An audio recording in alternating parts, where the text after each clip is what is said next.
a mover un poquito nuestra habitual estructura porque está en línea el doctor Daniel Sapsay. Vamos a conversar con él. Daniel, buen día, ¿cómo le va?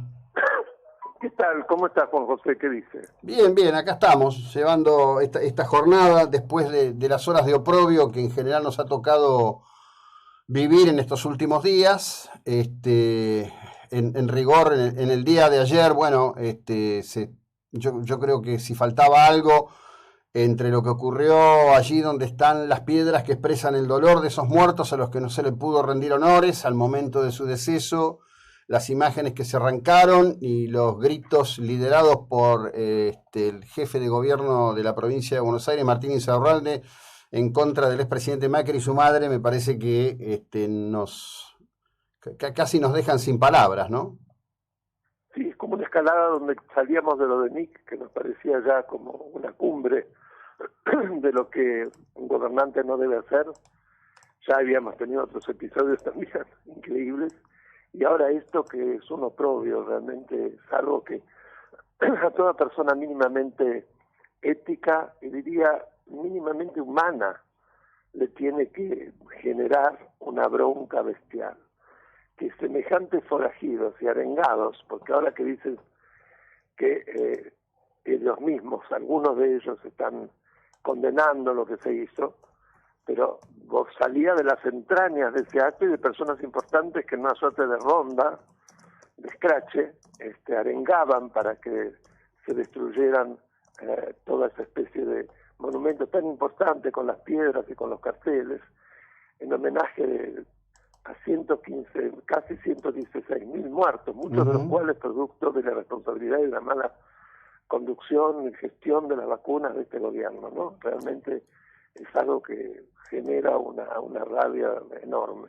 Sí, usted sabe que yo vengo planteando esto casi desde el inicio, ¿no? En principio cuando lo comencé a plantear, hasta tuve algunas repercusiones muy negativas. Yo creo que el gobierno viene cometiendo delitos de lesa humanidad desde el inicio con el tema de la pandemia. Fue fiel a sus reflejos autoritarios, lo que hizo fue privarnos de las libertades y su vicio por los negocios públicos condenó a muerte a muchos miles de argentinos. Inclusive hay algunos análisis hechos por científicos que forman parte de la cosmogonía kirchnerista. Pero quiero ir a dos cosas centrales. Una de ellas tiene que ver con un texto firmado por usted y otros destacados actores de la vida pública de confesión judía en relación a este tema que tiene que ver con esta barbarie del Tribunal Federal 8 de provocar una absolución sin juicio, algo que creo que no se debe haber visto nunca, creo que ni en la Alemania nazi ni en la Rusia soviética, por lo menos hacían una ficción de juicio. Sí, esto ha sido algo que para quienes estudiamos Derecho da ganas de tirar los libros y quedarse en la casa, porque si 3 jueces pueden mancillar la Constitución, el sistema de separación de poderes, las bases de que el Congreso es el que define el procedimiento en el Código de Procedimiento Penal y la Administración de la Justicia, cuando este tribunal, que le tocó precisamente juzgar el memo con Irán y el encubrimiento y la denuncia de Nisman, desde un principio creó nuevas etapas, cuando primero le concede esa audiencia ad hoc a la vicepresidenta, en la cual se despachó durante 1 hora a través de sus propios dichos, ¿no? Pero que no le concedió esa misma posibilidad a quienes son los damnificados, los parientes de las víctimas, cual es increíble la falta de igualdad entre las partes. Pero lo más grave de todo es que hace otra modificación al Código Procesal Penal, cuando decide que le resulta suficiente con lo recibido y cuando ya estaba abierta la instancia de juicio oral, decide no hacerlo, lo que el Código Procesal Penal le prohíbe. ¿Por qué? Porque para que se pudiera probar lo que no se probó, pero que pareciera que el tribunal dio por probado, habían 300 testigos prestos a declarar. Y no obstante eso se cerró el juicio, y cuando usted lee las sentencias, los votos, en la mayoría de los votos, lo que aparece como justificatorio para la absolución de la ex vicepresidenta y de 7 acusados más, es precisamente mucho de lo que ella declaró en esa audiencia contra derecho. Entonces, no es una sentencia, es una monstruosidad que ofende el derecho de un país democrático. Sin duda. Quiero llevarlo al tema de Bielsa y su interacción al respecto de la suerte de Jones Walla. Yo le quería decir un momentito, un segundo, dígame. Que era lo que íbamos, que es que frente a esta situación, y lo que percibimos como una situación dubitativa de parte de la DAIA, si debe o no apelar el fallo, un grupo de intelectuales, entre los cuales está Santiago Kovadlov, Marcos Aguinis, Marcelo Birmacher, Fanny Mandelbaum, Diana Cohen-Agrest, bueno, somos 14, consideramos que es una obligación de tipo moral y que se compadece además con nuestra identidad judía y argentina, de no aceptar la arbitrariedad, el antiderecho, y además de que se trata de que lo que debe primar es la memoria de una posición ética de estas personas que fueron víctimas del peor atentado terrorista de la historia argentina, y que esto afecta a toda la comunidad argentina, las víctimas, nacionalidades de distintas religiones, acá no hay un problema de judaísmo. Lo que se pide además es un juicio, no que se condene, pero que haya juicio, no un no juicio. Así que discúlpenme que me extendí, pero... No, para nada, porque además esto, digo, creo que es la primera vez que tocamos usted y yo el tema acá, pero es un tema que ha sido una constante. Los atentados fueron contra la República Argentina. Nunca dejo de lado el atentado contra la Embajada de Israel. Son dos hechos que nunca se han esclarecido, que han dado lugar para libros, para gente que ganó muchos royalties vendiendo libros, pero que no están esclarecidos a derecho, con bombas que explotaron y llevaron la vida de argentinos. Las bombas no distinguen, el terrorismo es repudiable en cualquier contexto, y además hay que recordar que ambos dos atentados se dieron en el marco de una serie de atentados en el mundo que estaban inspirados justamente en una acción terrorista global, y que nos merecemos que se llegue a la verdad, y que por supuesto todo intento que haya habido en relación al acuerdo con Irán es absoluta, total y completamente repudiable. Estamos hablando de un Estado teocrático de carácter perverso que encarcela a las personas por pensar, que persigue a las mujeres por su condición de mujeres, frente al silencio de los colectivos feministas occidentales en general.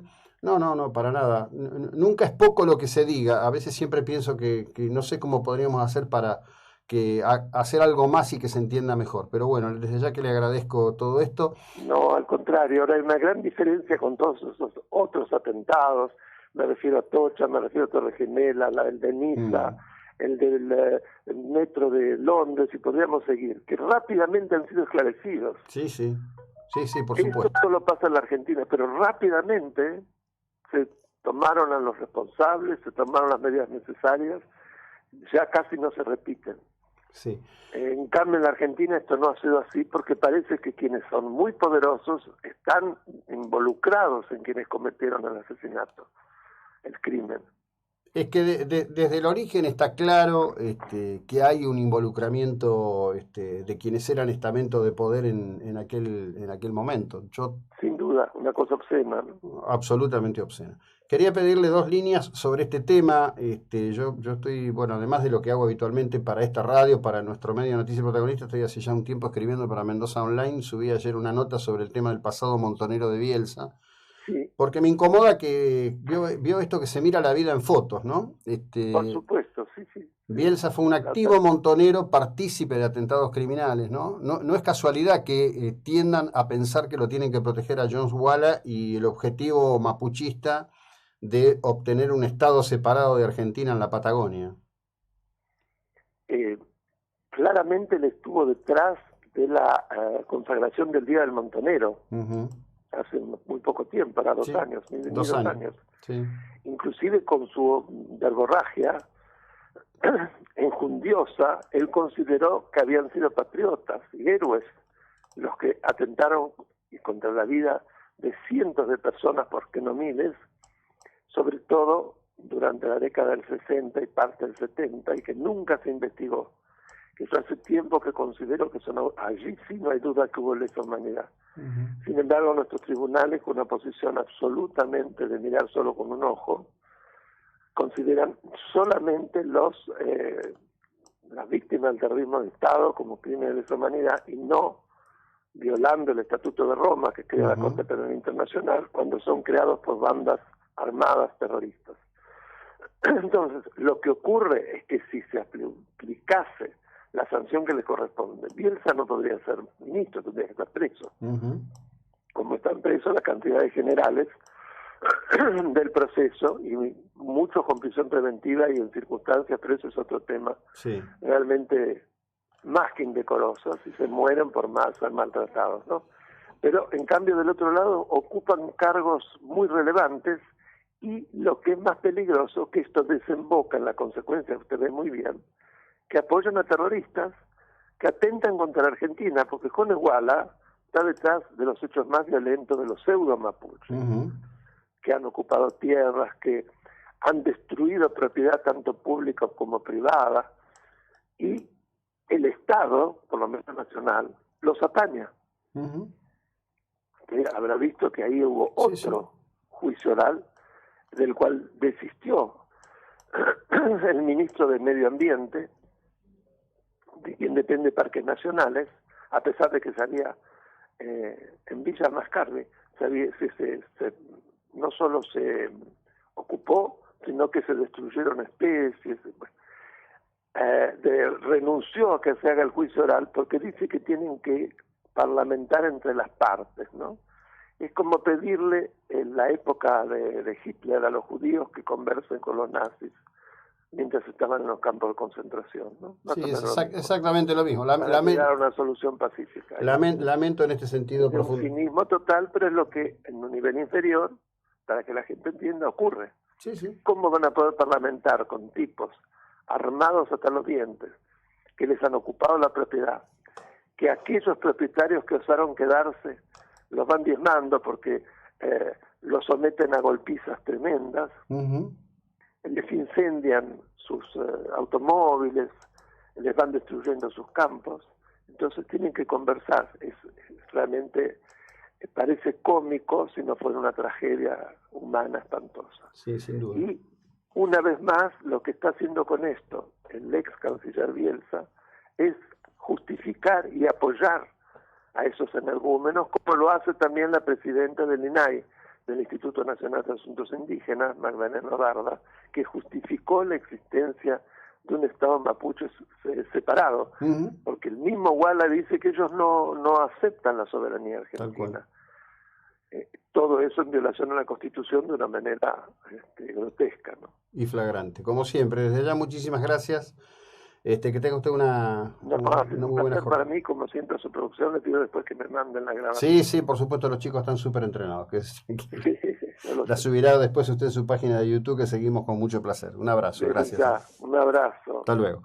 El doctor Daniel Sapsay, abogado constitucionalista, hablamos de estos temas muy importantes. Los invito a los que tengan ganas de hacerlo a compartir la columna que escribí ayer para Mendoza Online sobre el pasado montonero de Rafael Bielsa.